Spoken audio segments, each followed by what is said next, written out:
तो चलिए आज मैं तमाम बच्चों को ये लॉकडाउन के दरमियान अभी जो हमारे देश में कोरोना वायरस का जो महामारी है, इसके चलते हमारे देश में लॉकडाउन है और मैं चाहता हूं कि लॉकडाउन के दरमियान सारे बच्चों को विषय वस्तु से अप टू डेट करवाते चले। तो आज क्लास 2 के हिंदी लेकर मैं आया हूं और आज आपको मैं बच्चों को एक कहानी सुनाना चाहता हूं। वो कहानी है मटरू दी डंकी, अर्थात मटरू गधा। तो हमारे बच्चे ध्यान से सुने।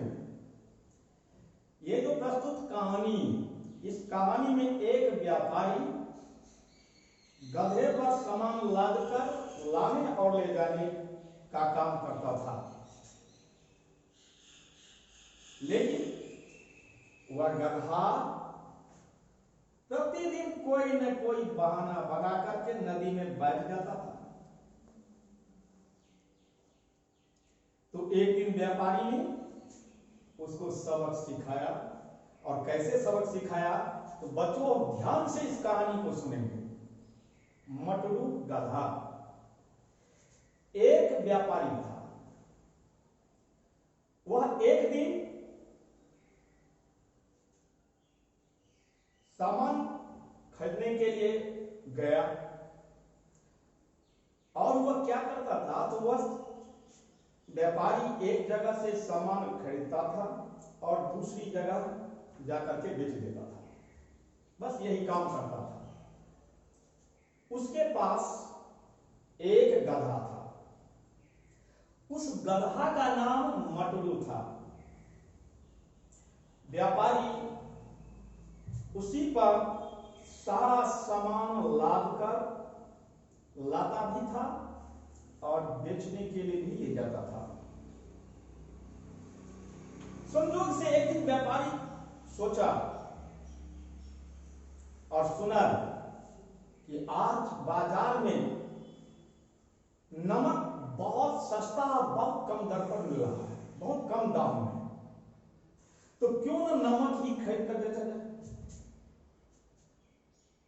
उसने बाजार गया। वह व्यापारी बाजार जाने के बाद सस्ते दामों में नमक खरीद लिया और मटरू गधा जो था उसके पीठ पर लाद दिया, चल गया। इतना वजन ज्यादा हो गया कि उस गधा को लगा कि आज मालिक ने क्या खरीद रखा, यह तो इतना भारी है कि मैं उठा भी नहीं सकता। उस गधा को क्या पता इसमें नमक है, क्योंकि नमक तो वजनदार होता है और बहुत सारे 2-4 बोरी हो सकता है कि गधा जितना उठा सकता था उससे कहीं ज्यादा वजन उसके पीठ पर लाद दिया गया। गधा को अनुभव हो गया कि मेरे पीठ पर मेरे मालिक ने बहुत अधिक से अधिक भार वाली कोई चीज रखती हो। फिर भी मटरू उस नमक को लेकर के जा रहा था। तो रास्ते में सोचा ये कैसे इस वजन को कैसे कम किया जाए। फिर भी मटरू किसी तरह, अर्थात वो गधा, मटरू गधा का नाम था, वो नमक का बोरा थैली लिए घसीटते हुए अपने मालिक के साथ धीरे धीरे बढ़ने लगा। संयोग से कुछ दूरी चलने के बाद उसे एक नदी दिखाई दिया। मटरू गधा पीछे पीछे मालिक भी था। वे उसे पार करने लगे। नदी ज्यों ही नदी में पैर रखा, गधा उसके पीठ पर तो नमक का बोरा लदा हुआ था और उसको तो भारी लग ही रहा था। संयोग से मटरू का पैर यानी गधा का पैर फिसल गया और फिसलकर उस नदी में गिर गया। अब आगे देखिए बच्चों, आगे क्या हुआ। फिर वो मटरू यानी गधा किसी तरह से उठा मजनू को लगा कि मेरे पीठ पर पहले की अपेक्षा जो बोझा था वो कम हो गया, क्योंकि मालूम है बच्चों उसके पीठ पर नमक था। नमक को पानी में जाने के बाद तो घुल जाता है, तो नमक तो घुल गया था, इसके वजह से उसका भार कम हो गया था। और ये कम भार यानी गधा जो था वो समझ गया था कि ये हमारे ऊपर जो भार था पहले की अपेक्षा कम हो गया है, इसीलिए गधा बहुत खुश हुआ।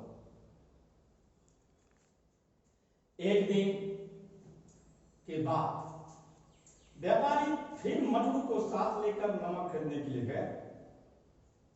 इस बार भी वह व्यापारी उस गधा के ऊपर में अधिक से अधिक नमक का बोरा लाद दिया। अब गधा को लगा कि मालिक हमको दिन प्रतिदिन ये अधिक से अधिक भार हमारे ऊपर लाद देता है कि चलना मुश्किल हो जाएगा। उस दिन भी नदी पार कर रहा था, जब वह बेचने के लिए जा रहा था मालिक के साथ, उसी नदी में फिर जिस नदी में पहले पार किया था उसी नदी में दोबारा फिर पार करने लगा। और उस दिन मजनू जानबूझ करके गिर गया उस नदी में, ताकि ये पानी में डूबने के बाद कुछ भार हल्का हो जाए। उसकी पीठ पर नमक गल गया और भार कम हो गया। निश्चित है कि नमक पानी में घुलने के बाद तो कम हो ही जाएगा। व्यापारी गधे की चालाकी को समझ गया और बोला, ठीक है, मैं भी इस आलसी गधे को सबक सिखा करके रहूंगा। देखो मालिक का विचार कैसे था। मालिक भी गधे की बात समझ गए, क्योंकि ये गधा मेरा बहुत नुकसान किया, भारी नुकसान किया, और इस नुकसान का मैं बदला अवश्य लूंगा। अगले बार व्यापारी ने क्या किया, भाई मेरे बच्चों ध्यान से सुनेंगे।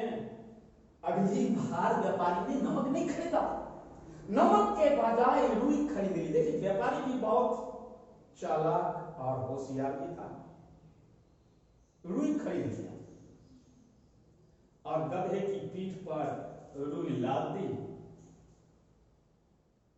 रुई तो हल्का होता है ना, तो गधा बहुत खुश था कि आज इतने दिनों के दरमियान आज मालिक मेरे पीठ पर जो बोझा दिया है आज बहुत हल्का है, इसलिए गधा भी बहुत खुश था मजनू का।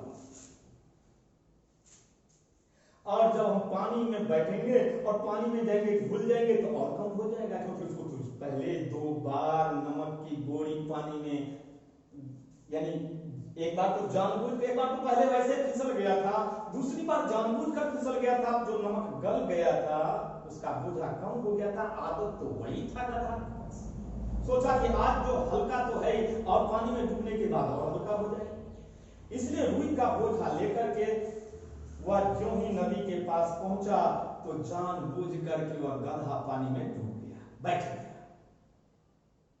और पानी धीरे धीरे वो रुई में समा गया। रुई तो भीग गया।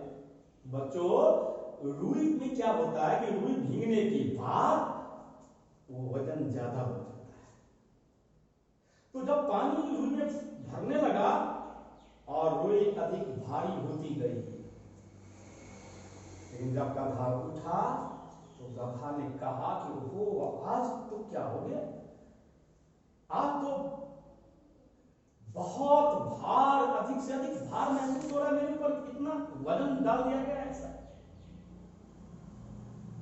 बोझा तो बहुत, क्योंकि पानी में रुई भीग गया था इसीलिए भार ज्यादा हो गया था। मजनू रास्ते में बहुत थक गया और किसी तरह धीरे धीरे चलता हुआ अपने घर आया।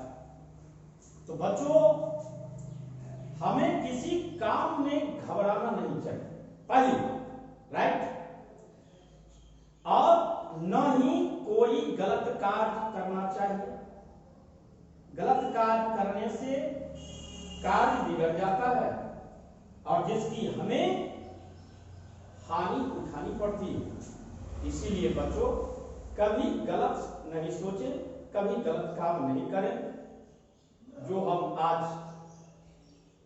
मटरू दी डंकी एक कहानी के माध्यम से आप लोगों को संदेश दिया हूं,